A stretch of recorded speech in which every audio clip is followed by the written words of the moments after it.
আমার বোনের ৩ সন্তান। আমার দুলাভাই বড় ব্যবসায়ী। তো ব্যবসার জন্য বিভিন্ন জেলা যেতে হয় তাকে, সেখানে থাকতেও হয়। তাই প্রত্যেকবারের মতো এবারও কাজে রাঙ্গামাটি যায়। তখন সেখানে পাহাড়ি একটা মেয়ের সাথে পরিচয় হয় তার।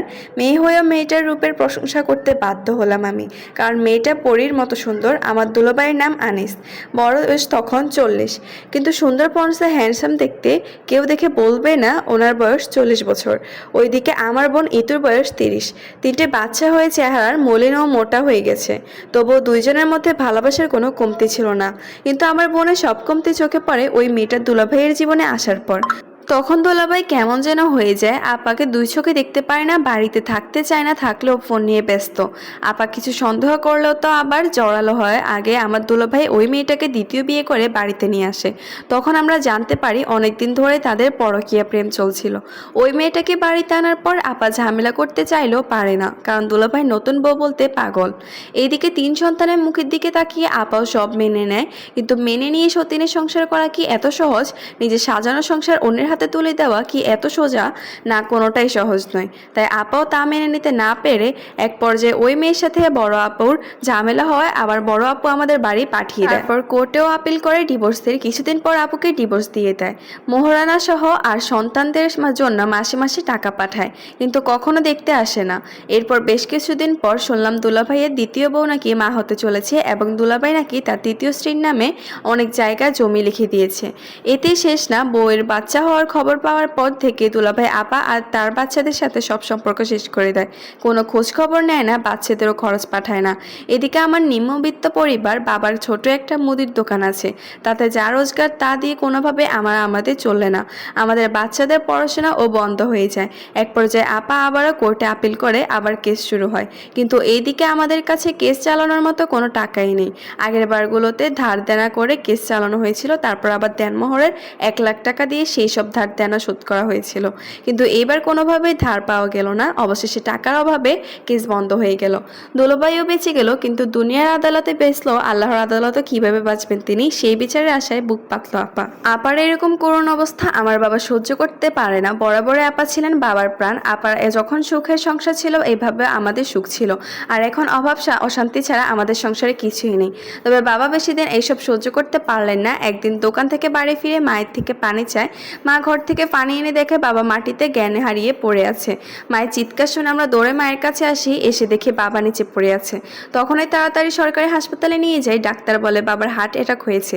শহরে বড় ডাক্তার দেখাতে। ডাক্তারের কথা শুনে আমার বড্ড হাসি পায় নিজেদের ভাগ্যকে দেখে। যেখানে নিজেদের ২ বেলা ভাত জোগাড় করা জুলুম, সেখানে বাবাকে বড় ডাক্তার দেখাবো তুই বিলাসিতা। মা আর আপনাকে তখনই কি জানালাম না। বেশ কিছুক্ষণ পর বাবার জ্ঞান ফিরে আসলো। ডাক্তার কিছু মেডিসিন দিল, আবার বাবার করে বলে দিল শহরে বড় ডাক্তার দেখাইতে। আমি হ্যাঁ জবাব দিয়ে চলে আসলাম। বাবার ভাবতে লাগলাম কিভাবে বাবাকে চিকিৎসা করাবো। বাড়িতে এসে মা আর আপাকে সব খুলে বললাম। মা আর আপাও খুব চিন্তায় পড়ে গেল। এদিকে ঘরে কোনো খাবারও নেই, তাই পরের দিন থেকে আমি বাবার দোকানে বসতে লাগলাম।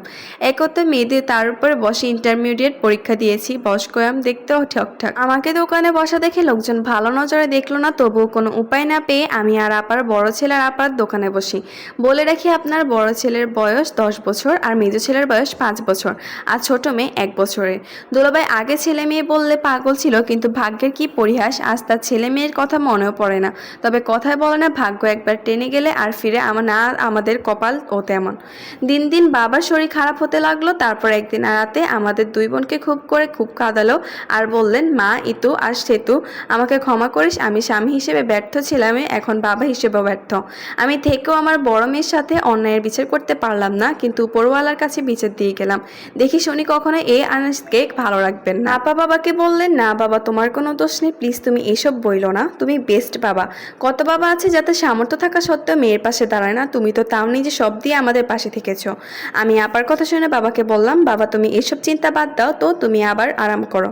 কদিন পর তোমাকে শহরে বড় ডাক্তার দেখাবো, তুমি একদম ঠিক হয়ে যাবে। বাবা আমার কথা শুনে শুধু হাসলো।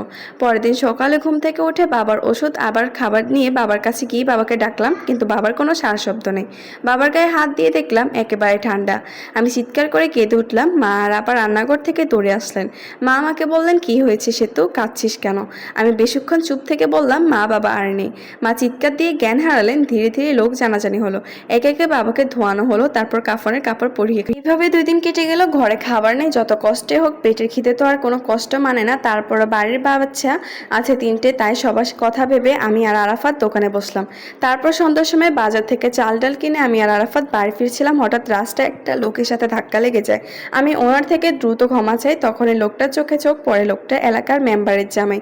কি অদ্ভুত দৃষ্টিতে আমার দিকে তাকিয়ে আছে, মনে হচ্ছে এখনই আমাকে চোখ দিয়ে কি লেখাবে। আমি তড়িঘড়ি এখান থেকে সরে আসি। ওখান থেকে সরে আসতে সামনে বাগানের দিকে চোখ পড়ে, খেয়াল করে দেখি কেউ ইশারায় ডাকছে। দুটো চোখ পরিচিত হয়। আরাফাতকে বাজারে ব্যাগ দিয়ে বাড়ি পাঠিয়ে দিই আর বলি, তুই বাড়ি যা, আমার একটা কাজ আছে, একটু পরে যাচ্ছি। আরাফাত চলে যেতে পেছন থেকে কেউ জড়িয়ে ধরে। আমি ছাড়ি দিয়ে বলি, রোহান ভালো আছো? আমার এসব ভাল লাগে না।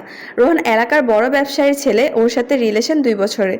ছেলেটা আমাকে খুব ভালোবাসে, সম্পর্কের শুরুটাও ওর দিক দেখে অনেক চেষ্টা করে আমাকে রাজি করিয়েছে। রোহান আমার কথা শুনে বলল, সরি সেতু, প্লিজ তুমি কিছু মনে করো না, কতদিন হলো তোমার সাথে কথা হয় না, আমার আর ভালো লাগছিল না তাই। আমি বেশ শক্ত কণ্ঠে বললাম, ভালো না লাগলে ও ভালো থাকার অভ্যাস করে নাও রোহান, কারণ আমি চাই আমাদের সম্পর্কটা আর না থাকুক। প্লিজ তুমি ভুলে যাও আমাকে। রোহান আমার হাত ধরে বলল, কি বলছো সেতু, কেন বলছো? আমি তোমাকে ভালোবাসি। আমি বললাম, ভুলে যাও রোহান, আমি আর কোনো বড়লোককেই বিশ্বাস করি না।